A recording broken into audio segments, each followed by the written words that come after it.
let's get jamming. Alright, I want to start with a question. How does a democratically elected government just end up getting overthrown with outside help? Because that's basically what happened to Guatemala in 1954.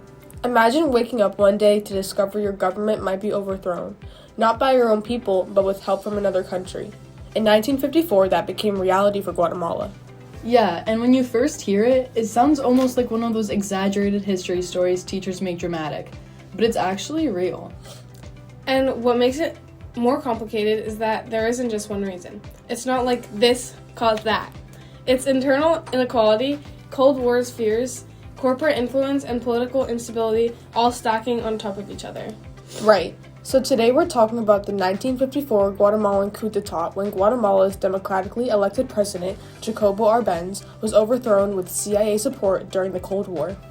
And our main idea is basically that Arbenz wasn't removed because of one single problem, but because his reforms threatened powerful groups inside and outside of Guatemala, especially landowners, foreign corporations, and the U.S. government. And the crazy part is that even though the coup itself was fast, the consequences stretched on for decades. Jacobo Arbenz was the president of Guatemala from 1951 to 1954. Throughout his presidency, he had goals to transform Guatemala from what he believed was a semi-feudal economy to a modern capitalist one. Jacobo tried to redistribute land, including one time being the land that the United Fruit Company wasn't using. The CIA helped remove him because the U.S. feared communist influence during the Cold War. So before we get into the actual coup itself, it's important to talk about the internal stressors already affecting Guatemala. The country already had a lot of instability before the U.S. even became directly involved. Yeah, definitely. One of the biggest issues was land inequality. A tiny group of wealthy elites had owned most of Guatemala's farmland, while poor farmers and indigenous communities had almost no land at all. The numbers were honestly shocking. Around 2% of the population owned about 72% of the land.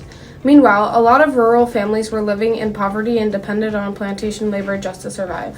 Exactly. And the crazy part is that a lot of the land wasn't even being fully used. So people were frustrated because huge estates and companies controlled massive amounts of farmland, while poor farmers struggled to even feed their family. That's part of why President Jacobo Arbenz became so popular with workers and peasants. He wanted land reform and tried redistributing unused land to poor farmers. But while reform supporters saw that as progress, wealthy landowners and elites saw it as a threat to their power, so Guatemala became really politically divided. Another major internal stressor was labor unrest. During the 10 years of spring, workers started organizing unions and going on strikes for better wages and working conditions. And the government actually supported some of those changes. The 1947 Labor Code introduced protections like minimum wage and Social Security, which was a huge shift for Guatemala at the time. But didn't those exact reforms also create tension since the plantation owners and conservative groups feared they were losing control? Well, yes. There were some elites that believed the country was becoming too leftist or too influenced by communism, and that fear caused a lot of political polarization. However, on one side you had peasants, labor unions, and reform supporters, and on the other side were conservatives, wealthy elites, and anti-communist groups strongly supporting Arbenz. The military was overall divided as well, which made the situation even more unstable. Some officers supported reform, but others sided with elites and outside influence. Because they knew that by supporting the elites with more money, they could change how their daily lives and living conditions were. Yeah, and because the military wasn't fully loyal to Arbenz, Guatemala became really vulnerable to a coup. So even before foreign intervention, the country already had major internal conflict. And then on top of that, you get the Cold War, which basically turns everything into a global political issue instead of just one national one. Yeah, and the US at the time was extremely focused on stopping communism anywhere it could spread. Even if the policies weren't actually communist, like in Guatemala, it was more about land reform and modernization. But anything that looked like redistribution or state control got labeled as communist influence. Which is kind of where things get messy, because perception starts mattering more than reality does. And that's also where the CIA gets involved with covert operations to remove Arbenz. Like Operation PB Success, which wasn't a traditional invasion, it was more psychological warfare and internal destabilization. which honestly is kind of scary when you think about it, because it wasn't just military force, it was also misinformation. And one of the biggest external influences was the United Fruit Company. Before the 1954 coup, the United Fruit Company, or UFCO, had huge control over Guatemala's economy. The company controlled railroads, shipping routes, telegraphs, and major exports like bananas and coffee, which is why many Guatemalans called it El Pulpo. Bella, what exactly does El Pulpo stand for in this case? Well, Selma, El Pulpo directly translates to the octopus, and since octopi have 8 tentacles, they use this term because UFCO's overall influence reached everywhere. Even though the UFCO provided housing for workers, the company also enforced racist rules that treated people of color unfairly compared to the white workers. Well, because of its close ties to the Dwight D. Eisenhower administration and its strong anti-communist beliefs, many people saw UFCO as basically representing the United States inside of Guatemala. Things started to change when Jacobo Arbenz was democratically elected in 1951. Especially since Arbenz wanted to modernize Guatemala, and part of his plan involved taking unused UFCO land and giving it to poor farmers. UFCO demanded $16 million in compensation, but the Guatemalan government offered much less, creating a huge conflict.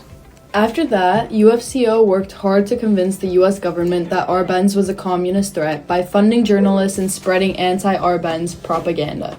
Well, do you think they actually believed that he was a communist, or was it more like a convenient label? Well, I think it was a mix, like some genuine Cold War fear, but also definitely convenient because it protected their economic interests. Those efforts helped lead to the 1954 Guatemalan coup d'etat, where propaganda and physical warfare helped bring down the Guatemalan government. Ironically, even after playing such a major role, UFCO eventually declined and gave up much of its land and business in Guatemala. So, before everything collapsed, Guatemala actually had this period called the 10 Years of Spring. It started in 1944 after protests against dictatorship brought together students, teachers, workers, and even some military officers. Which is actually kind of impressive, because that kind of coalition doesn't just happen easily. Yeah, it shows how much people want to change after years of authoritarian rule. Then Juan José Arevalo became president and introduced reforms like labor rights, education improvements, and healthcare changes. And the 1947 Labor Code was a big deal because it allowed unionization and protected workers from unfair dismissal. But I feel like that's also where tension starts building up again, because reforms for one group always feel like losses for the other. Exactly. So even though it was a democratic period, it wasn't peaceful in the sense of agreement. It was more like constant political tension. So, by the time Arbenz is in power, everything is already tense internally and externally. Then, the CIA launches PB Success, and this is where it gets kind of intense, because they weren't just supporting rebels, they were also running psychological operations. Like spreading fake radio broadcasts and reports to make it seem like the government was collapsing. Which would definitely create panic, even if nothing was actually happening on the ground. And at the same time, they supported rebel forces led by Carlos Castillo Armas. So the government is basically dealing with external pressure and internal division at the same time. And once parts of the military stop supporting Arbenz, the situation becomes impossible to hold together. Which led to him resigning from office on June 27, 1954. Right after the coup, a lot of reforms were reversed pretty quickly.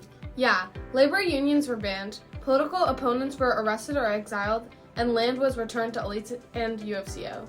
So even though it was framed as protecting democracy, it actually replaced it with an authoritarian government. And that contradiction is really important because it shows how different sides interpret the same event completely differently. Long term, the consequences are even heavier. The coup helped destabilize Guatemala for decades and contributed to the Civil War from 1960 to 1996, which is 36 years. That's a long time. And this overall leads to over 200,000 deaths, mostly indigenous civilians. And even after that, issues like inequality, political distrust, and poverty don't just disappear. It also becomes one of the most well-known examples of U.S. intervention during the Cold War period. And what's really interesting is how this influenced other revolutions, especially the Cuban Revolution. Yeah, because Fidel Castro and other leaders saw Guatemala and thought, if the US can remove a government like that, it could happen anywhere. So it basically changed how revolutionaries thought about reform versus resistance. And it pushed the idea that peaceful reform alone might not be enough in that political climate. So when you put it all together, the coup wasn't just one event. It was the result of internal inequality, corporate pressure, and the Cold War fear all overlapping. And what started as an attempt at reform ended in dictatorship and long-term instability. And its impact didn't stay in Guatemala. It shaped politics across Latin America and US foreign policies for decades. So yeah, it's one of those moments in history where everything is connected. Thanks for listening!